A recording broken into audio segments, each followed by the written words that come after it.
Bonjour, on se retrouve autour de la pomme pour une nouvelle recette. Cette fois-ci, on cuisine la pomme Canada, une pomme rustique et sucrée, parfaite pour la cuisson. La recette, un crumble de cabillaud et pomme Canada.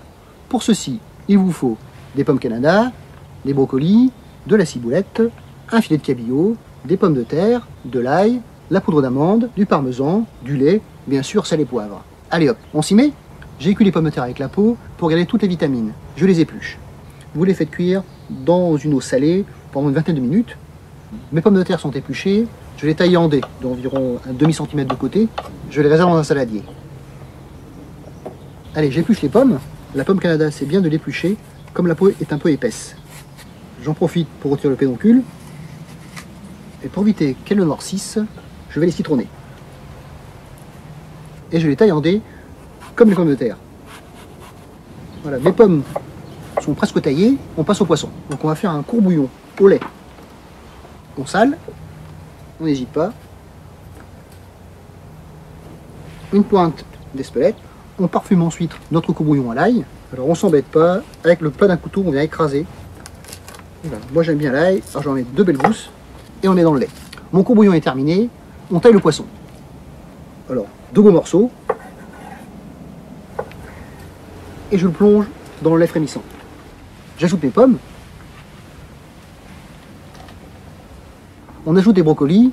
Donc si vous avez une mandoline, c'est pratique. On vient râper au-dessus de la casserole.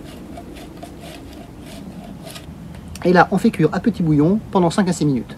Alors prenez l'habitude de cuire les poissons blancs dans du lait pour conserver leur moelleux et leur blancheur.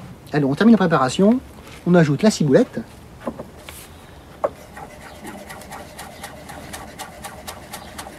Un peu de poivre du moulin, pincée de sel, et on finit par l'huile d'olive. Allez, je rajoute les pommes, le cabillaud et les brocolis pommes de terre. Ma garniture est prête, je vais remplir mes ramequins. Alors on y va, des pommes, du cabillaud, du brocoli, c'est magnifique. Mon ramequin est rempli aux 3/4, je passe au crumble. C'est un crumble salé. On va mettre du parmesan, de la poudre d'amande, temps pour temps, autant de l'un que de l'autre.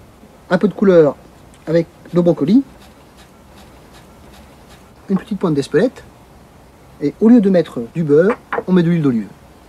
Et on verse pour obtenir une petite pâte. Alors on fait ça à l'œil, hein. On rajoute un peu d'huile d'olive pour obtenir un mélange un peu sableux.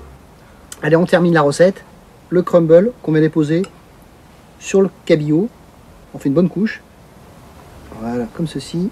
Notre crumble est prêt, on l'enfourne à 200 degrés pendant 5 à 6 minutes. Mon crumble est bien doré. Pour la finition, un peu de fleurette de brocoli, qu'on vient râper dessus, comme ceci. Dégustez votre crumble bien chaud et je vous souhaite un bon appétit.